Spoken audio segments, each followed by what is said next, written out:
What's going on, everybody? Welcome to another installment of Things That Keep Me Up at Night podcast. I am here joined with producer Greg and my buddy Ryan.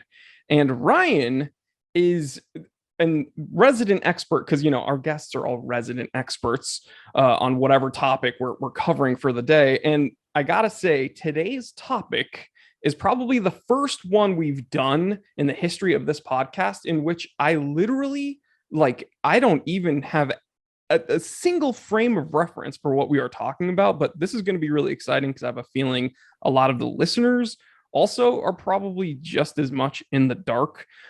So Ryan, who are you? Give us your background a little bit and kind of give us an accessible approach to what we are talking about today. Sure. So my name is Ryan. I'm from Wisconsin, and pretty much I am a people pimp. I sell people. So I pretty much staff up Wisconsin, and that's pretty much what I do. My backstory is very uninteresting. Just a watch guy that got turned into a conspiracy theorist over time. And just one of those guys that just doesn't really want to take everything at face value. I want to look into things. I want to research things. I like to jump down that rabbit hole sometimes.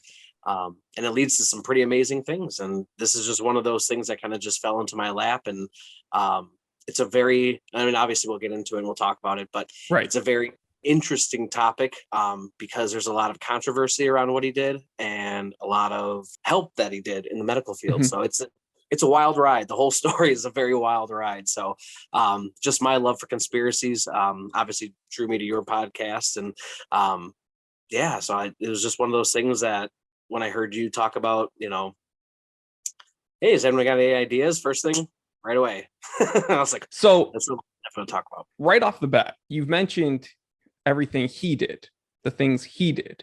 Who and what are we referring to right now? Sure. So the individual is Royal. Royal is his name. Everyone calls him Rife, just what his last name is. But I believe his first name is Royal Rife. So that's the gentleman that we're talking about. And Royal Rife actually created the Rife machine. So this gentleman was a microbiologist. This gentleman was born in the late 1800s. I believe it was 1888. Royal was born in. So it's quite a while ago. So it's right around the surge of modern science. Right. And he was a microbiologist. And one of the things that he was to do was to figure out how to destroy, harmful diseases. And the one thing about learning how to destroy harmful diseases is you have to do it in live time. You can't take a sample and put it somewhere and then study it. It has to be alive. It has to do its thing. You have to watch it be destroyed. So one thing he was very interested in was then going to Germany to learn about optics because of the line of work he was in. He had to create a microscope to see what he was doing. Mm-hmm. So no one had ever created that or anything. So he got hooked up with, I'm sure you've heard the name Carl Zeiss. Mm-hmm. And he hooked up with Carl Zeiss and went to the school of, I don't know what it's called, but school of, lenses and magnification, I guess you would call it. So sure. There's a thing like that. And he pretty much studied all that and went from microbiology to studying lenses and how to create his own microscope, which is just insane to me. So real quick, before we go any further, I'm going to put my other hat on real quick. Are you wearing a moon swatch? I am. Dude. Okay. This is Time Teller Corner real quick. He's wearing the elusive, coveted moon swatch right now that everyone has been freaking out about for the last 3-4 months. That's hilarious. I just had to bring that up. That's a conspiracy theory on its own, how you got one of those when no one else was able to. I wore it on purpose too. I mean, if I'm going to be on the Time Teller podcast, I'm not going to come on with something. So right. Actually, my friend picked it up. He went on vacation over to the Mall of America to visit his mom, and he's in my band. So we were just messaging. Perfect. We always do. And he's just like, "Hey, didn't you really want that moon swatch you talked about back?" And they had them there. He did. Yeah, that's insane. That is insane. Yeah. So you sure you're going to pay me back? Of course. Yeah. He doesn't realize how affordable that is at $250 or whatever. Yeah. But okay. So this guy was clearly innovative, Mr. Rife. He clearly, or maybe unclearly, had good intentions. That's what it sounds like, right? He had good intentions. He wanted to destroy live diseases to help people.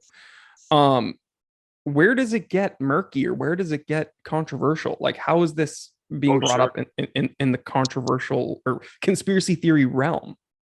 So pretty much once he started ending his journey of creating this this new microscope to do what he was doing in live time, he started to realize that that when he does this, he's going to have to do it on a live subject, whether it's an animal or whether it's a human or live tissue or something like that.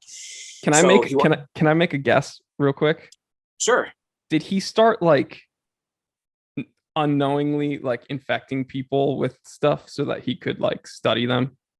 Oh no, that would be pretty dark.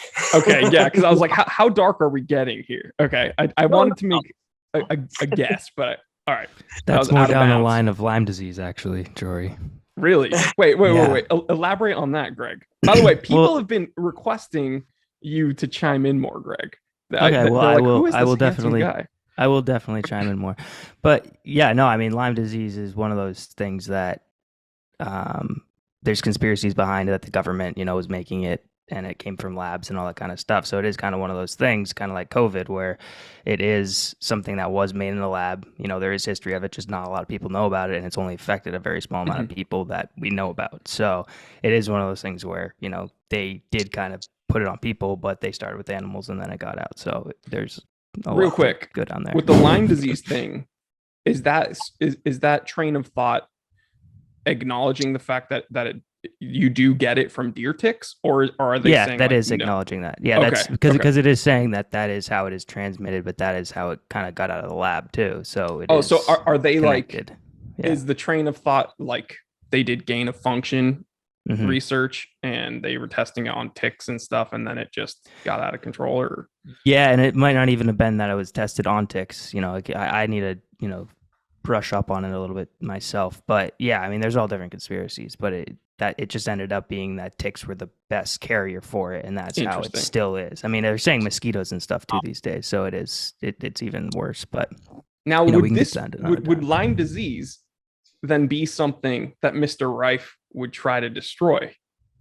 Oh, certainly. Yeah, it'd be one of those things that like he would try and target to get out of the body with this kind of technology, because like cancer was one of those, one of the main ones they talk about in some of the videos I watched. And Lyme disease, just it's the same thing. It's just interesting. Yeah.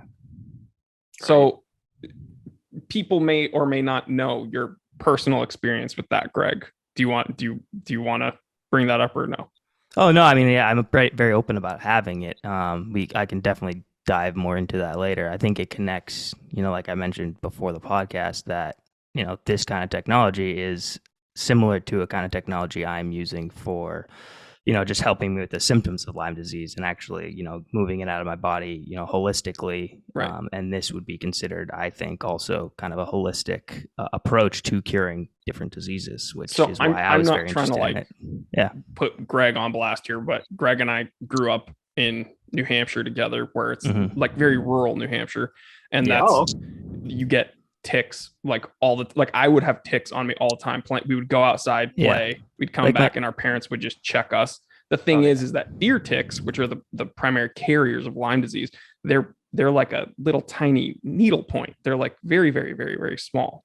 Yeah. And they like bury into you and your pets and stuff. And that's the biggest thing. Like, people were getting tick repellent for their pets, and then they're just getting on to people. So it's like, they're more dangerous to people than they were to animals. People just were unaware of that. Right. I buy it for my dog, but I don't buy it for me. Right. Yeah. Right. Like, exactly. You assume you'd find them all, and it's just one tick bite. Like, I have no idea, because I mean, I thought I found every single tick I ever, that ever got on me as a kid, and I always was the person that would always find them on him, but would find it when they were crawling, and never found one that bit me. Where my brothers would always get bit, and like they went on antibiotics and stuff very, very young, but I just never thought I ever got bit until the time I did. So, dude, I would feel them on my head, like after playing outside, and they had bitten me, and I wouldn't think anything of it.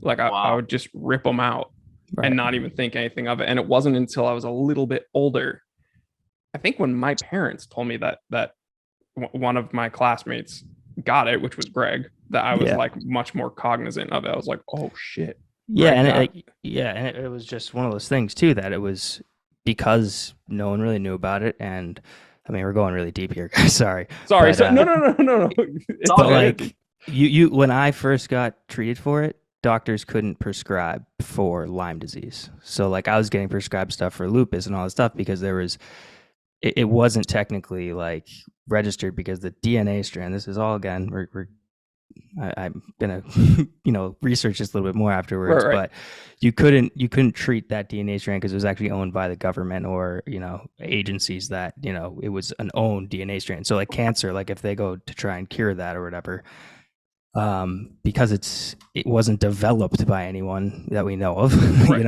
Right. Anyone can go and find it and go after it, but these people have the actual DNA of what Lyme disease is, because so you can't even test it. So you can't even you don't even have like a sample. So you have to just use samples that you find. So it goes on and on. But it was very early on. And also people always thought that like you couldn't always get it. So you thought you had to have this mark on you, but that's not the case. The bullseye.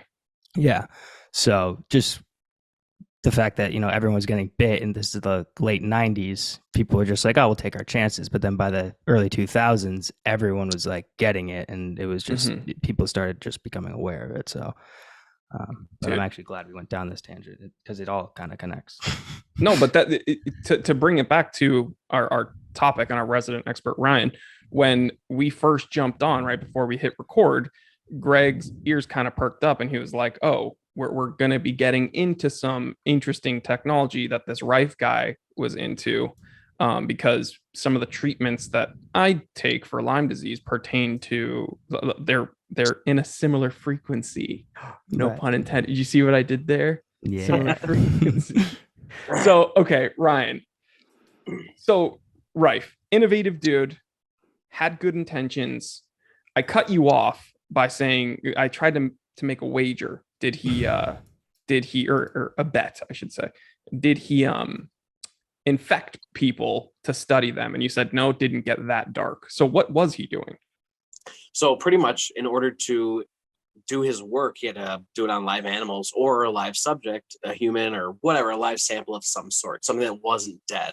So he could see live time. So he started to figure out the best way to go in without cutting somebody or killing the subject was to use vibrations to target, pinpoint, like laser pinpoint. We're talking about like the 1920s, 1930s. So this is some pretty space age stuff that we're talking about, especially back then. They were like doing lobotomies around this time, right?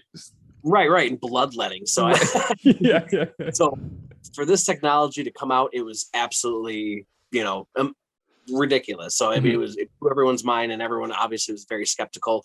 But anyways, it got to the point where he started to hone it down, and he was able to pretty much pinpoint it to the point where he could use his microscope that he had created, look at a cell that was infected, with cancer. He could use his Rife machine that pretty much used a certain frequency, and he found out that the human frequency was 527 hertz, and that still has not changed to this day. There's been no change. The human frequency is always 572. Now, so you mentioned that he did go study, I don't know if you'd call it like refraction or some form of optics. Does he have any type of medical science degree or? Yeah, he was a microbiologist.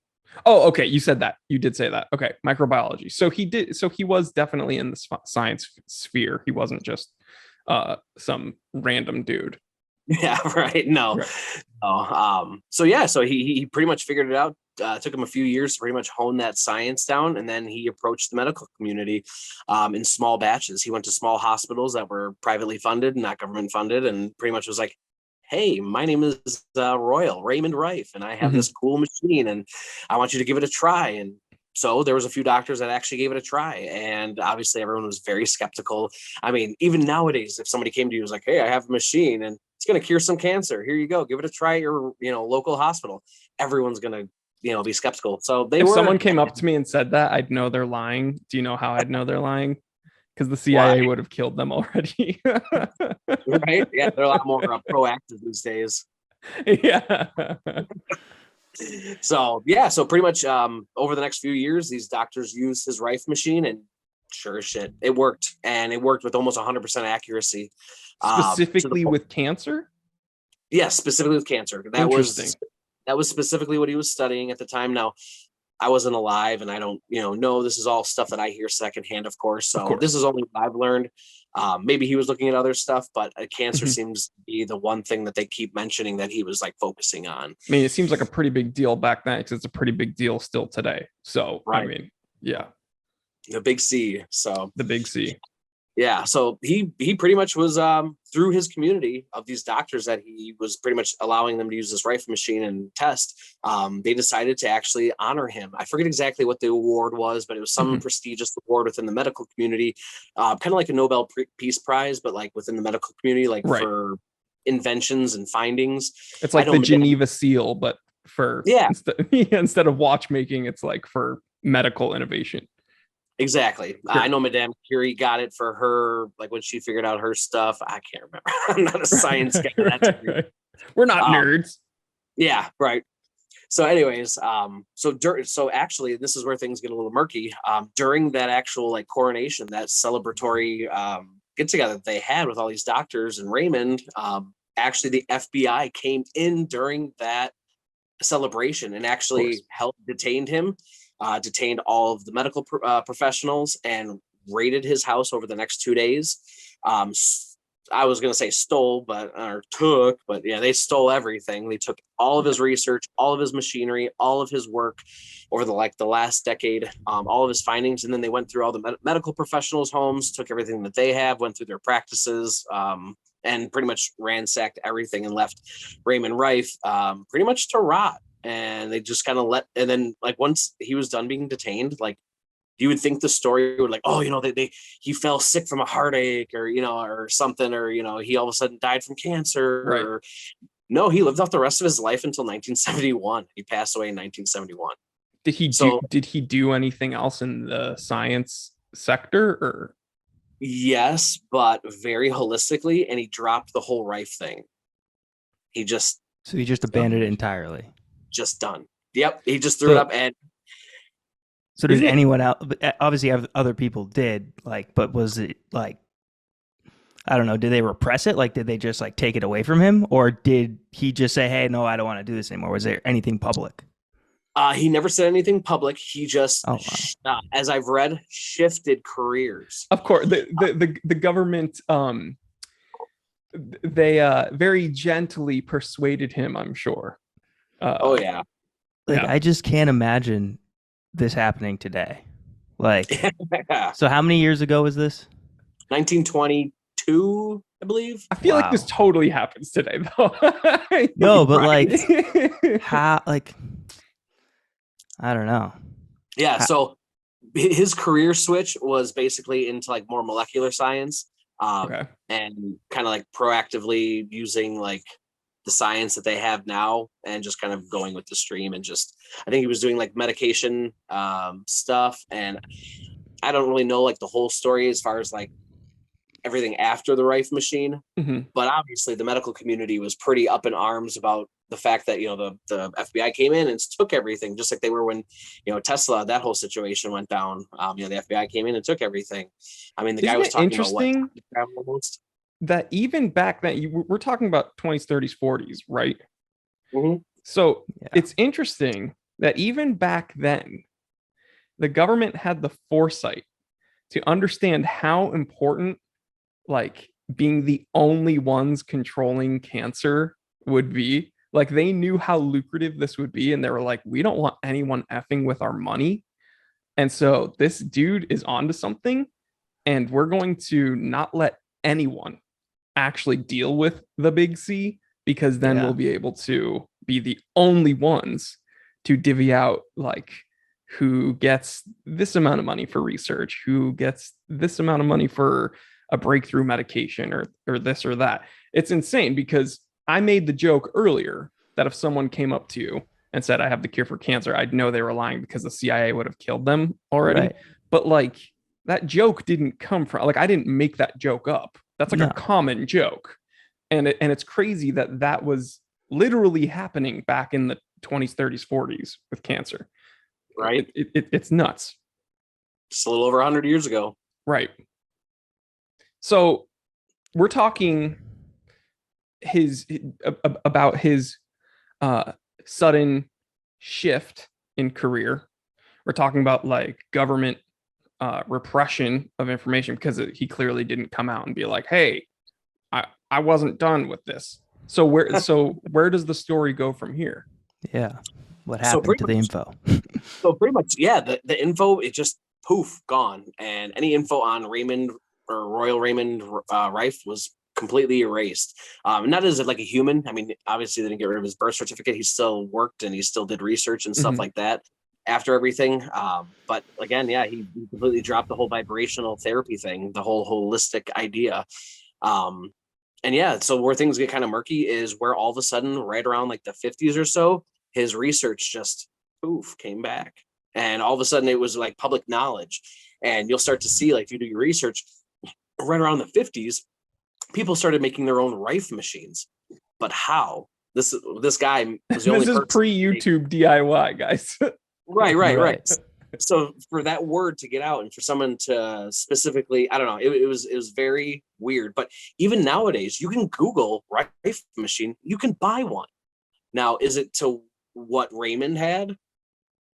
Well, and there's no way for us to verify it unless we get someone who kind of knows what they're doing and tries to target like cancer cells in a living specimen, and it either works or it doesn't. But like, so okay. By the way, if you choose to view these podcasts, because again, these are on YouTube, Things That Keep Me Up at Night, you can listen to this on Apple Podcasts, Google Podcasts, Anchor, Spotify, wherever you find your podcasts. But we are going to, for the visual viewers, throw up some images of some Rife machines and stuff. We can put it in post. But I've never actually personally seen one, and this is the first time I've ever heard of it. So, okay, around the 50s, there was a surge of people getting back into it. Yeah, and they were making their own machines at home, and apparently the FBI just didn't mind. There's no, I mean, obviously you can buy them today on Google. But you asked, and it may have been rhetorical, but like, how did these people figure out even where to begin? That's kind of what I'm wondering. And that's kind of where the mystery kind of just leads off, is where did it go? Was it even the right? So even the information that these people have received in one way or another, was it even the Rife machine that Royal made himself? Is it still the same one? Because if it was, wouldn't they be freaking out and seizing all these Rife machines left and right? Why would I be? I can't even buy a gun. So how about this take? How about this take? We got to think about what was going on in the 20s with medicine for cancer. Do you think the government was suppressing this and anything else that was affecting what Jory was mentioning before, their pockets and cash flow, but then their bottom line? And then once the 50s came around, they're like, oh, we got a good hold on this. Like we got like enough people thinking that there is no cure for cancer. And then we have all these treatments that people kind of have to just try. And there's enough mainstream, like whatever, and too many people have it. Chemo, so we can let radiation. These other they had come up with these other treatments that were like more mainstream that they had control over, so that they then could be like, all right, we don't really care about that. We can let them have this little thing that they think is going to work. And they'd done the research enough to be like, yeah, you couldn't make this mainstream, even though I think there's plenty of potential from what I've seen. And building upon that, the crazy thing about this is when you get into such a hyper specialized field that isn't just, medical treatments or first aid. This is like oncology. This is like treatment of cancer. When you are dealing with something this heavy, the government literally has like all the chips in their favor, because they can be like, yeah, this is a terrible disease. And you guys all know it's a terrible disease because you see people in your lives withering away and dying. And we can spout any narrative that we want because you guys are just going to believe us. because this isn't just some random thing. Everyone, even if you don't know that, like, okay, cancer is a quick, rapidly reproduction of these crazy cells that just wreak havoc on your body, and it can spread and this and that. Even if you don't know that, when you hear the word cancer, you think about someone you know, someone in your family that has had it, and they're my terrible. cousin just passed away. Experience. Yeah, I'm so sorry. Like it's just one of those things that you. This is what I was trying to get at too. Sorry, I didn't mean to interrupt you. But it's like they're figuring out all the different. They figured out enough about it that they were like, "Hey, we can control this," and then it's kind of like, sorry, I don't know.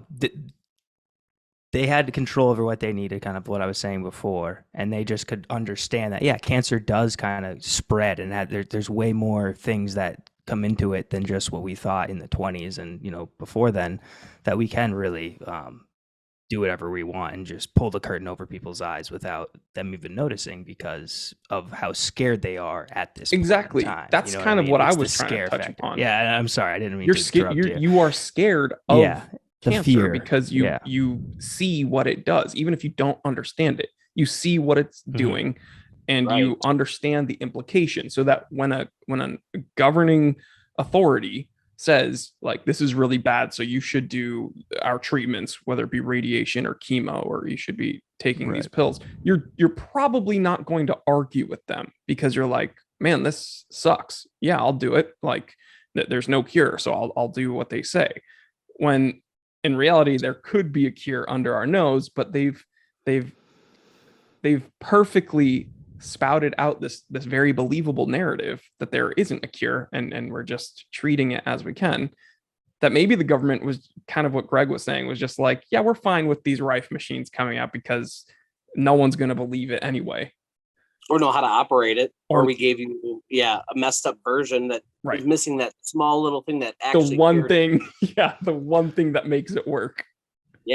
So that does lead me to this question. So the ones they found in the technology and stuff, I guess I skimmed the surface. So do they work now? Are people using them to cure things, and they are like working in some way? Are they finding any ways to advance the research that he left behind now that they've uncovered it? I guess that's kind of the next avenue that I'm curious about.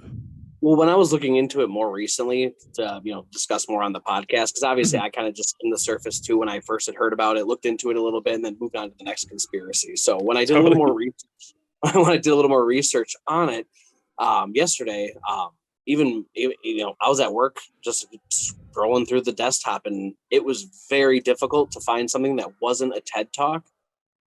Where they were talking about like, because TED Talks, they always have this controversial take on this or this super interesting that, and I mean there was a couple where they had talked about it, but there's no colleges picking up the research. There's no funding for it. Who's funding it? So there's got to be someone funding it, and a research team that's able to be funded and actually be able to deliver. And the one problem with that is, and that model, when the government isn't actually doing it for the good of the people. If you have somebody funding that, why are they funding it? To give you what? Results that you want to publish so that it betters your product or your agenda, whether it's, keeping the public sick with cancer. So that, because I mean, let's be honest, how do they say it? A patient cured is a customer lost.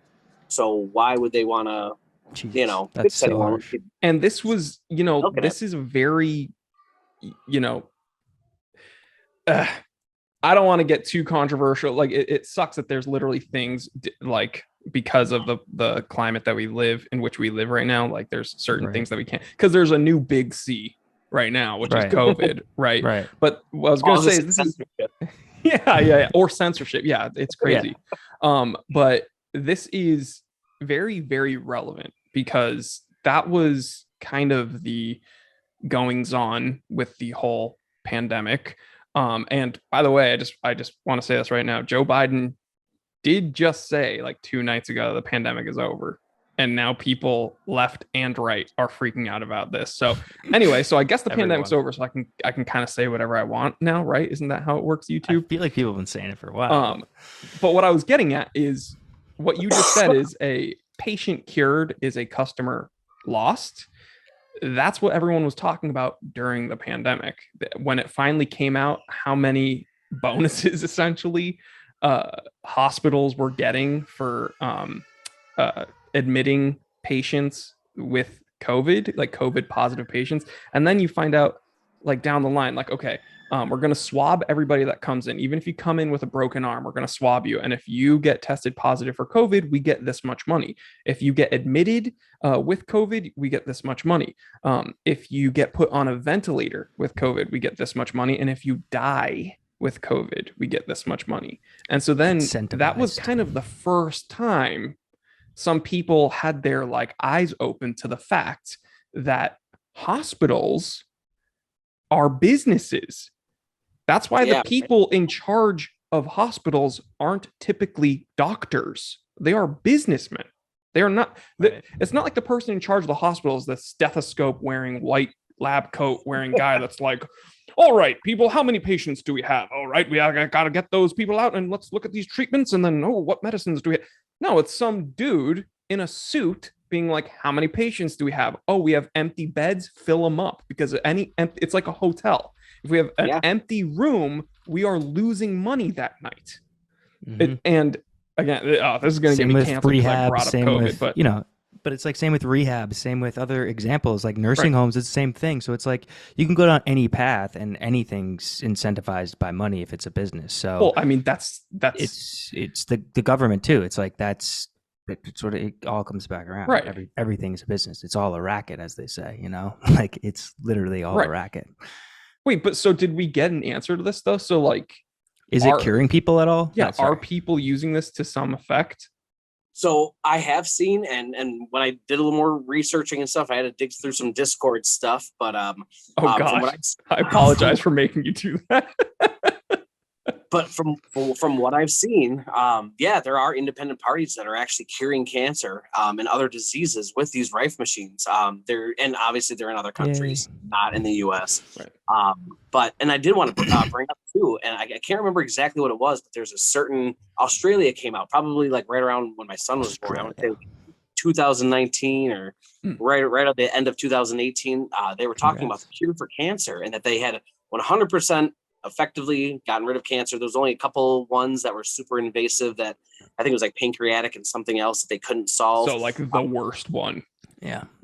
But all the other ones, the more common ones, were solved by like an herb. It was something that grew in Australia, and they ran trials on it over a 2-year period, and they were like, yep, it's all good to go. And you will not hear a word about it here in any of our media or anything at all. I had to dig for that as well. But yeah, no, it's still a commonplace thing. There's other countries that do utilize Rife machines. I know Japan does specifically, Australia, and there's a couple other countries like spread out here and there, but it's not very much. And you do have to find those specialized doctors that, call themselves experts. Because where do you say he was from again? Sorry, I didn't mean to. Royal? Yeah, right. He was on the East. He was somewhere on the East Coast, I believe. Oh wow, okay. So you touched upon something, Ryan, that like got me kind of laughing and frustrated at the same time. You said that like they were TED Talks that you had to kind of sift through. And the funny thing is you bring up such an interesting point that like when it comes to these things, like topics that pertain to science and that pertain to any type of cure, right? Whether it be for COVID, whether it be, I mean, we saw the crazy info battles that went on with any type of treatment for COVID. That was another racket, right? They just want to make money too. Exactly. Or now, I mean, cancer. What's funny and incredibly frustrating is that like you either get TED Talks where it's or medical journals where it's incredibly dense and it's not in any type of language that any normal person would care to sit and try to understand, or it's sensationalized and like, hey, I'm a snake oil salesman, this works, and then the people will just roll their eyes and walk away from you. So then how do you effectively communicate to people like, yo, there's a problem, we have a solution for it, and it's kind of like pretty accessible? You can't really do that because once you start doing that, then you get censored. So it's like you're either incredibly dense and like only speaking in like industry jargon, or you're like incredibly sensationalized and people won't take you seriously. And then the middle ground just gets censored. Like, and I don't mean necessarily actively censored from like YouTube or like social media. What I mean is that like they're drowned out by both other sides. It's like, it's incredibly frustrating. Yeah, no, it is. And it's a shame because here we can help people. We could, make the world a better place, help people not lose their loved ones.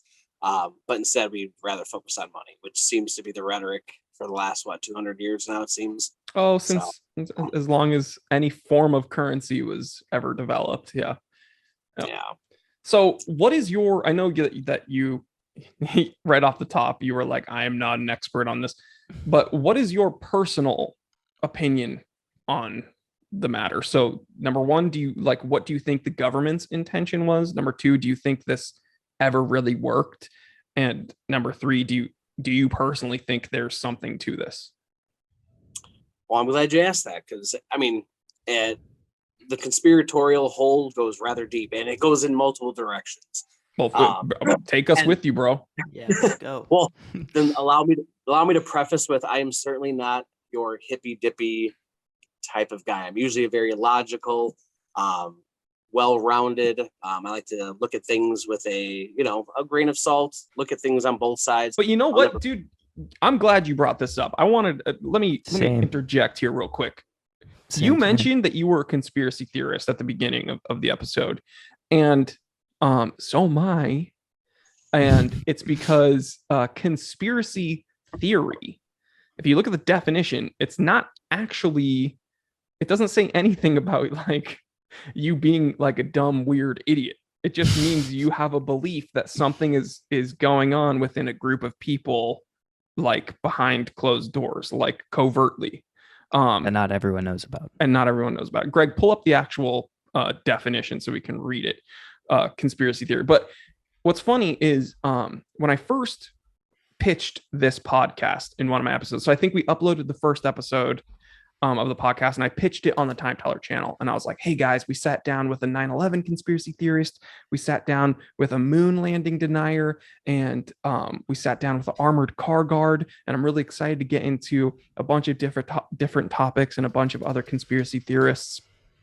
I had some people writing to me, and they're like, who the heck are you thinking you can get off calling these people conspiracy theorists? What if they're right? And I was like, what if they are right? Conspiracy theory doesn't say anything about it being inherently fake. It just means they believe those theories.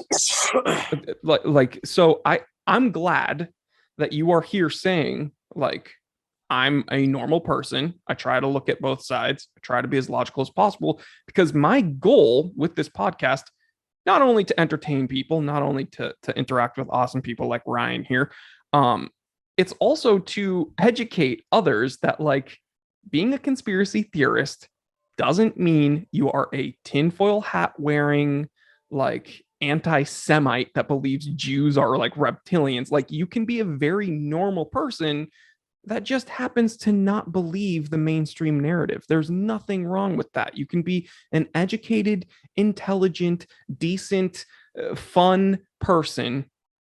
But of course they want to paint conspiracy theorists as like, just like insane kooks. Is this accurate?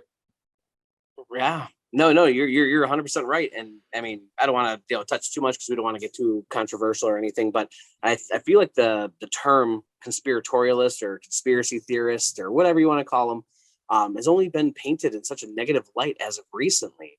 And I feel like that's because of everything that had happened as of recently. We kind of already touched base on. So yeah, I mean, I feel like they just got a bad name. But back when 9/11 happened, things like that, and people were questioning the Patriot Act, and did Al Qaeda actually do it? I know we're both around the same age that we both remember it too pretty well. I was a freshman in high school. Yeah, yeah, you're a little bit. Greg and I were in like seventh grade or something, sixth or seventh grade. Yeah. Okay, so I mean, we remember pretty well, and even then as a kid, I mean, 14, I was definitely still a kid. I not an adult brain by any stretch. And even I sat back and was like, right. Right. Well, and the thing that we struggled with, I mean, we were talking about this during the 9/11 episode. I don't know if you saw that one, but one of the crazy things is that like there was this one of the good things, if I could bring out a good thing about 9/11, is that the country actually felt very together, right? We felt united. And then you can compare that with the absolute just crazy divisiveness that is rampant in the US right now. We're the exact opposite of that. And it sucks that it takes something like a terrible loss of life like 9/11 to bring the country together. But what we were talking about is this kind of crazy inner struggle that you felt during that time, because one part of you is like, this seems kind of weird. Like this doesn't sit right with me. And then the other part of you is like, but if I question this, then that means I'm going to potentially put myself in the position to believe that the government would kill its own people. And that doesn't feel very patriotic. But then you look at the, like, what is a patriot? A patriot is someone that stands up for freedom, regardless of who's the tyrant. Because if it's your own government that's being tyrannical or doing bad things. So it's like, all right, this might need to be edited out, but what are they going to say? Like, all the people who died of COVID are the patriots of the U.S., and the patriots of the world, because they took one for the team. They took the hit. It's like, that's almost what that's saying in some of these, like, people died because it had to happen and because of all these things. It's like, but dude, there was not. Because it's that's still the same thing as a war. COVID could be like translated the same thing as a war. Yeah, but it's dude, the one terrible thing is that like one attack, a bunch of people died from COVID, and we are not reaping the same benefits that we did from 9/11. Like, no, I know. Like a lot of people died in 9/11 and the ongoing conflicts that came after. Right. But at least we were unified for a time being. I'm not saying that the juice was worth the squeeze, by the way. I'm not saying that. but what I am saying though is that with this whole COVID thing, like, we did not come together at all. It immediately like separated everybody. and I think a lot of that had to do with the demonizing of everyone who wasn't on board with something. Absolutely. Yeah, absolutely. And I think everyone forgot the whole reason why this country even exists is the freedom of choice. Right. And I'm certainly no anti-vaxxer by any stretch. I'm a vaccinated individual, maybe not of the recent ones, but I've always been vaccinated. I mean, I get my flu shots because why? It keeps me from getting the flu. I know that it works. I had it. I got it when I was a kid. It kept me safe as a kid. My immunity's it's a beast now. Right. I'm 35 and I'm not getting sick all the time. So, I mean, but when you introduce something like that, when there's a problem just yesterday, and you're going to tell me it's not rocket surgery. Let's be real. Everyone likes to pretend like this whole medical community is something in all these cloaks and mirrors and that they're working this magic. It's like, no. There's somebody paying for this. The research and development has a due date. It's you know what the sad thing is, it's actually like way simpler than that. I wish it were people with like cloaks, like pulling strings and being like, oh yes. Right. The truth is, it's like, no, it's just some dudes that want to make money. Yeah, it's just money. Like, it's very, very, very simple. Now, how they go about it, yes, there's like some covert like backroom talks and there is some string pulling, but it's not like, I don't think it's some like secret organization that like meets in like the third full moon of the year. It's like who gets there first and whose marketing's better. Yeah. What do they call it? Soul burning or whatever? No. Oh my God. What Bohemian Grove? Oh, what do they call it? Soul harvesting or something? Some weird thing that people were theorizing that they do. It's like some weird ritual. Oh, sure. Some satanic ritual with the owl or something. That's a whole dude. We need to get someone that. Yo, Ryan, if you want to read up on that and come back next week, we'll talk about it next. I'm not kidding. I'm all about it, man. I used to be all of the Alex Jones podcast. Right. Yep. Well, dude, congrats. Now no one's going to be able to listen to this because now that you said the A word, they're going to take this down real quick. Yeah. So, okay, I cut you off again, but I asked you, what is your personal opinion on the matter? What the government was trying to do? Did you think that this works? And do you think it ever worked? Yeah. So honestly, I think the government stole it 100%. We saw it with Tesla and all that information. I mean, we were still talking about it today, and it was almost 100 years ago. We're still talking about the fact that the government came in and swooped up all of his, technology and all of his research and development. All of a sudden, poof, it's gone, and all of a sudden the government has it, but they're all good to go. So yeah, I definitely think that the government came in and jacked them. And what do you think? What do you personally think was the reasoning? Do you think that they didn't want someone else having a potentially effective cure for cancer, or do you think that they? No doubt. I don't even think there's another reason to go over that. That is definitely the nail right on the head. Mm-hmm. Because again, a patient cured is a customer lost, and that rides true for everything. Even in my line of work, where I find people jobs, I find somebody a job, and now they have a career and they're good to go.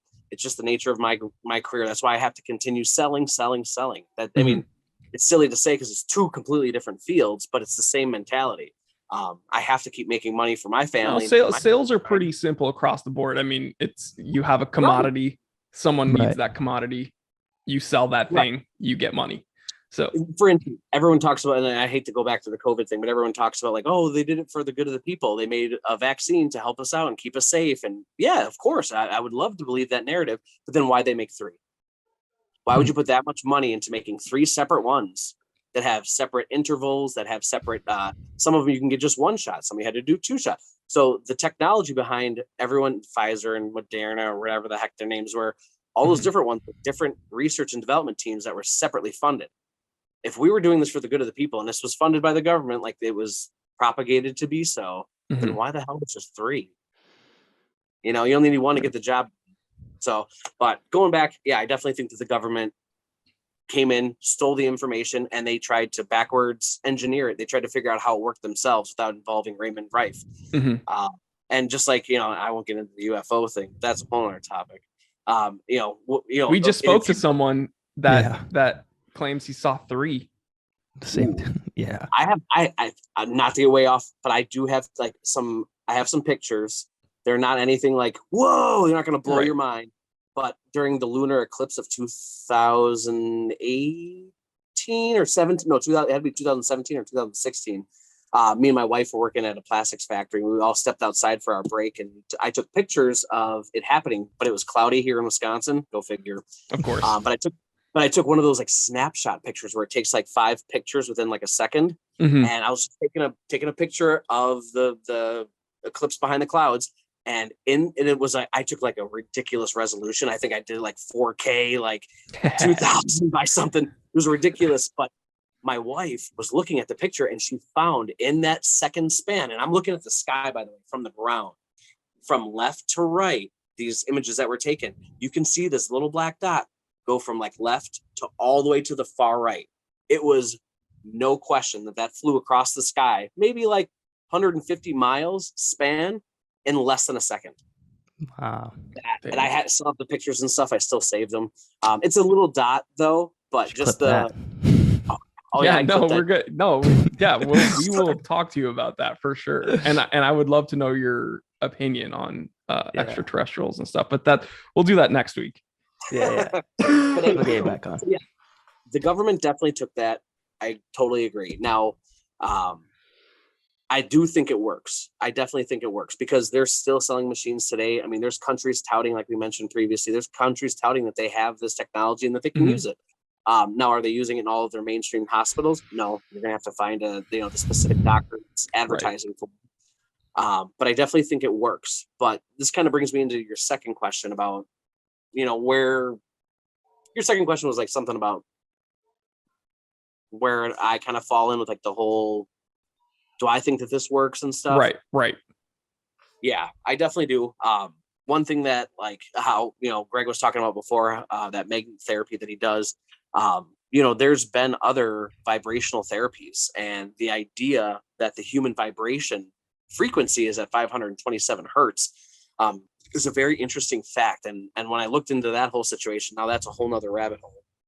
But everything, and I mean everything, has a vibrational pattern. So everything, my other cell phone has a vibrational pattern.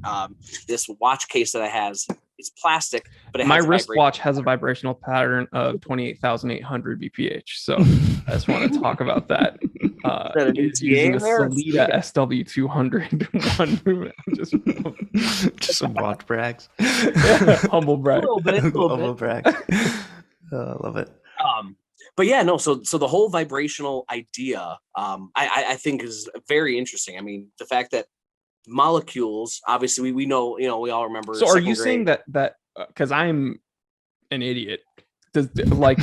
Are you saying that like organic and inorganic material, like all, like it could be like my lens cap on one of my cameras that has a vibrational frequency? Yeah. So break it down to a molecular level. So in an atom, right, it's got the nucleus, and then it's got the electrons and the protons. And those things, when they become a molecule, you take multiple atoms of what? Hydrogen and oxygen, and it becomes an element, which is water. So with all of those molecules and atoms, the atoms make up the molecules make up the elements. Those are literally just bouncing around in the material that they have created. So think of it as like the house that you live in. You can bounce around inside of your house from place to place, but you're not going to leave that house. Unless that's you me every Saturday morning before our live stream, by the way. But yeah, exactly. Yeah, exactly. So it's the same theory. But yeah, you're literally moving around. These atoms are always moving around, which is why things are cold and the molecules stay stagnant. Right. And when it's hot, they're bouncing all around. Right. It's the same thing. So this is going to have a vibrational at this room temperature. I'm sure it's like 76 degrees here in my basement or something. This is going to have a certain vibrational pattern. Now, heat it up, it's going to change because now you're speeding up the molecules inside. It changes the vibrational pattern within it. So it could go from, 300 hertz to 1,000 now that you heated it up, or it could drop because you lowered it. Right. Now, the cool thing about the human body is we are always, and this goes actually for all warm-blooded creatures, that we're always at the same frequency. Except for Jews, because Jews are reptilians, so... I'm 100% Jewish guy, by the way. So I just wanted before I get canceled. Jory was just fainting before this. Yeah, exactly. Yeah. Dude, so there was I was watching the 2014 show The Strain because Connie and I we were just like looking for something to watch. I don't know, at the end of the, and it's on Hulu.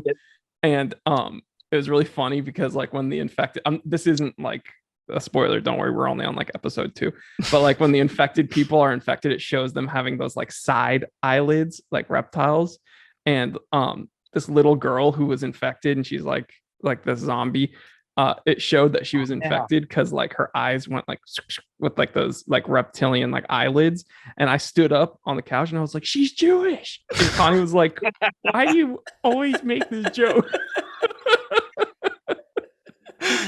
I don't know. I think it's pretty funny. I'll keep making the joke until I get canceled for it. You can't. But okay, so go on about the frequencies.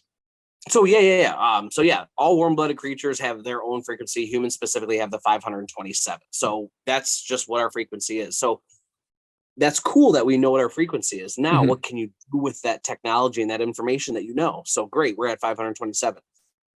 What vibrations are we not picking up? What are we not seeing? So that then, because light is nothing more than a vibration. It's vibrations in the air that are refracting off of. So I have a question. I don't know if you have the answer to this. So what was he doing with this machine to target various ailments? So for instance, with cancer, does that mean that like cancer cells have a different frequency, or is like... Yep. And that's how he was able to pinpoint it, was because it didn't fall into the 527 field. So because it didn't fall in there, because everything in my body, in his body, and everyone else's body that was warm-blooded, that would, be able to get cancer, because my can of Arizona over here is not getting cancer anytime soon. Right. So because it didn't fall into that frequency, he was able to pinpoint it. And once he figured out And you can actually see there's YouTube and like Google out there. You can see he has video of him destroying cancer cells under a microscope. It's wild. You'll see like the little blob moving along. Right. And all of a sudden, just poof. That's nutty. So he can do it It's to pretty anyone cool. or just cancer? Sorry, I don't know if I missed that. To any sort of thing, or did he just specifically figure out the cancer one? I feel like if you could destroy a cancer cell, you could probably destroy like a. And that's what I was bacteria. curious about, because I was thinking before, like, what if he invented this to help cure something else, and they just like let it go, and then they found out later it could cure cancer, and they're just like, oh look, we found it. Like, you know what I mean? They made it way more mainstream if it like cured like lice or some shit, and then that's something else out of the body. Like, but still, I mean, you know what I mean? His original research pointed towards cancer, and that's what his funding was for cancer research. So it's the biggest thing to get funding for, I'm sure. That's probably why, you know. Especially back then, right after the Spanish flu, they were not looking for the next excuse to get rid of a third of their population. Right. But if it was polio that this thing cured. It's weird to put into perspective because I was looking at numbers and stuff. But back in like 1888 when Rife was born, and just 30 years prior to that, the planet had hit 1 billion people. Wow. 1 billion. Yeah. We've accelerated since then. Yeah. Modern medicine. Wow. It's crazy. Dude, 100%. Yeah. It just, that's how many people stay alive. And Greg, by the way, you brought up polio. You know, they like 2 weeks ago, it's actually, I don't know how funny it is because apparently there's a gentleman in New York City got paralyzed from polio. Believe it. But the mayor did like this ad campaign for New York City tap water. And he was like, every day before I go to work, I fill up my hydro flask with delicious New York City tap water. I drink it every day. And then like a week after that ad campaign went live, they found polio in New York City tap water. No way. And now someone, at the time of recording, someone from New York, a man, has been paralyzed from polio. Holy shit. In 2022. That's insane. Yeah. Oh my God. I swear to God, like literally 2 months ago, I heard something about water in New York, about how everyone still drinks it or something like that. Because like someone shitting on LA anymore, water. Dude. That was like 2 months ago. Bad timing. The poor mayor was like, yeah. Must have been right after that article came out. The guy said that. This is almost payback. I know. Yeah, he's like, the curse of polio. Oh my God. One thing, Casey Neistat just moved back there and he's going to have to cure polio. Oh my God. But yeah, so jeez, how can we're going to add links? And I know that you sent Greg some stuff. I think you sent Greg some stuff. Yeah, and I forwarded to you. They're all really good links. Awesome. Yeah. We're going to leave links in the uploads of this YouTube video and of the description in the recorded podcasts for the audio listeners. And I urge you guys to check it out, because if you're anything like me, you probably don't have any like frame of reference for anything like this. So Ryan, where would you urge people to, if they're interested in this, where would you urge them to kind of take this further? Just YouTube and Google? Unfortunately not. They still suppress information about Raymond or Royal Raymond Rife. You can Wikipedia him right now if you have a chance, and it is the smallest blurb you've probably ever seen. There's probably more information about REO Speedwagon than a man who literally cured cancer in the 20s. Right. And then, like I mentioned, I tried to YouTube stuff. You can find some of those conspiratorialist channels that'll talk about it or like feature it in today's, whatever. But as far as like a full history that's not watered down quite a bit, it's not giving you like the Disney PG rated version of everything, because they don't really talk about the raid and, detaining all of those medical professionals. You really have to, honestly, don't use Google. Get a different browser, use Brave or use something else, and use a different search engine other than Google. DuckDuckGo, maybe. Yeah. I would use DuckDuckGo or Brave, and then go down that way. And just honestly, just start looking. I mean, Reddit is also another powerful tool. Obviously, be careful out there.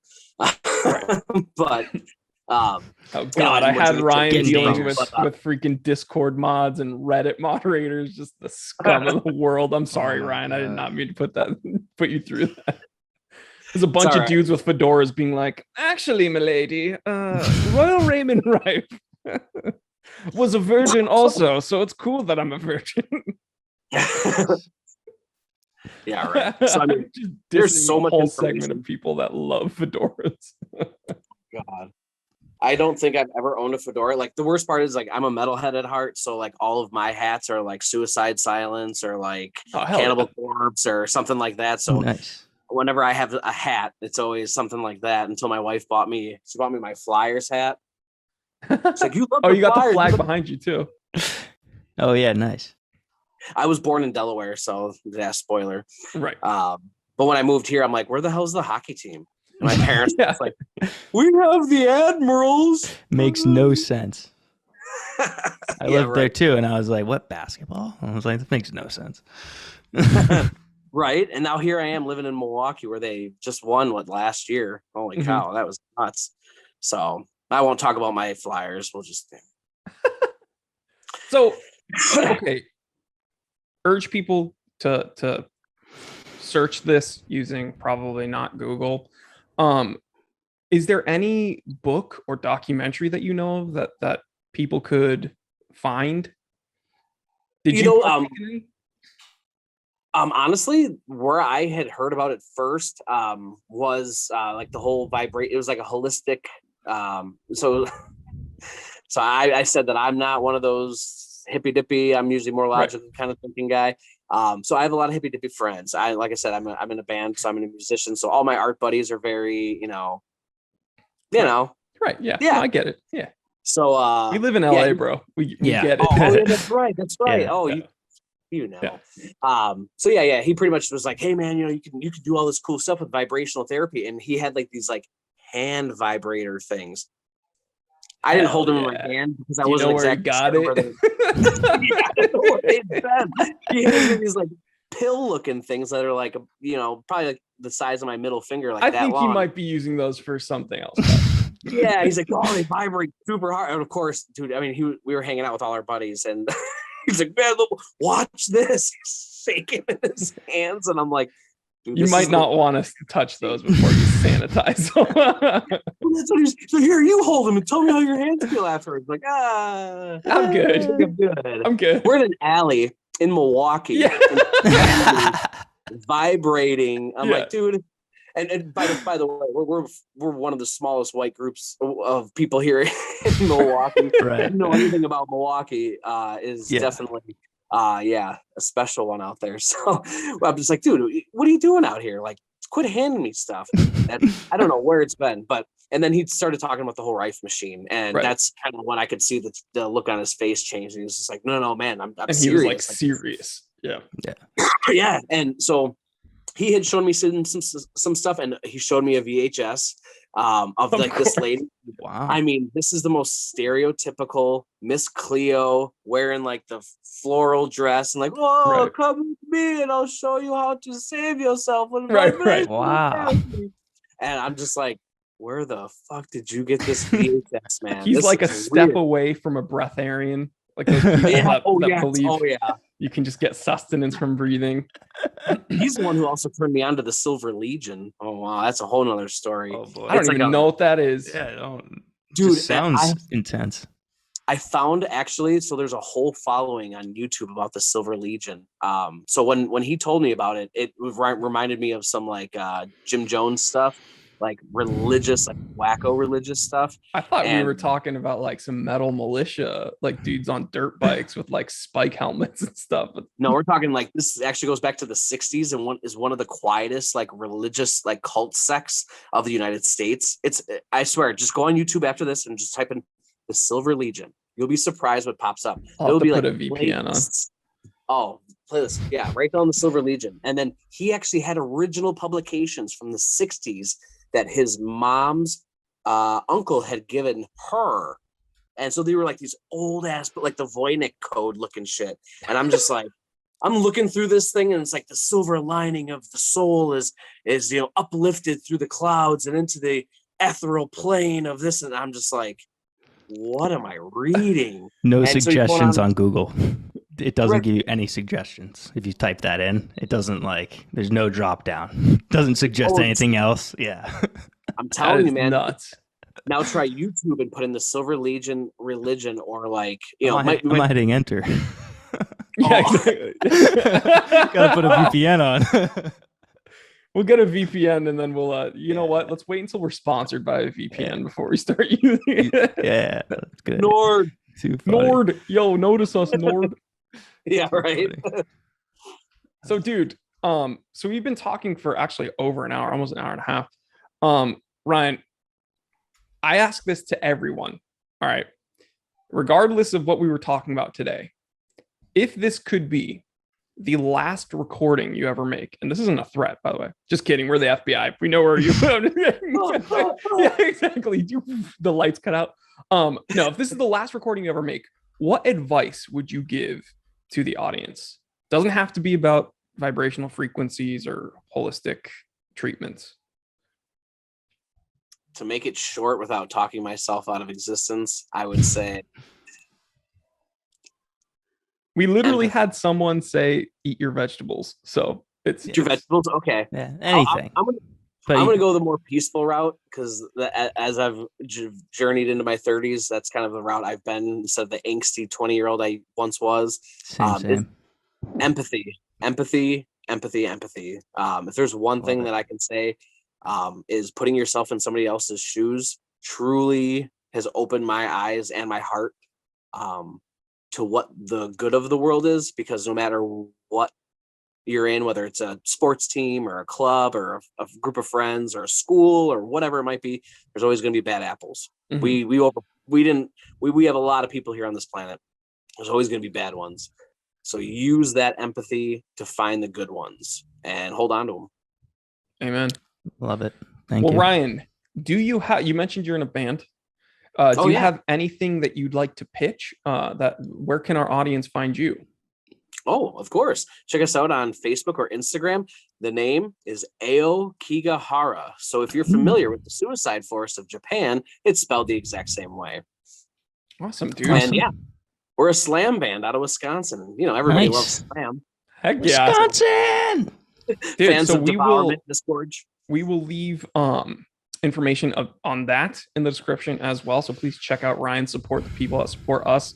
Ryan, we are building a Rolodex of people that we have spoken to, and we'd be honored if you are passionate maybe and motivated to check out another topic, then come back and join us.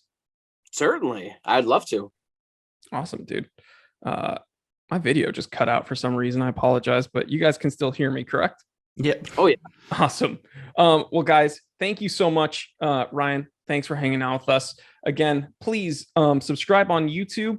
You can check this out wherever you find your podcasts, Google Podcasts, Apple Podcasts, Anchor, Spotify. And support us on Patreon as well, because as of right now, this is not monetized. So we really do appreciate it. And we will catch you on the next one, guys. Stay happy, stay healthy, stay blessed. And like Ryan said, have some freaking empathy, would you?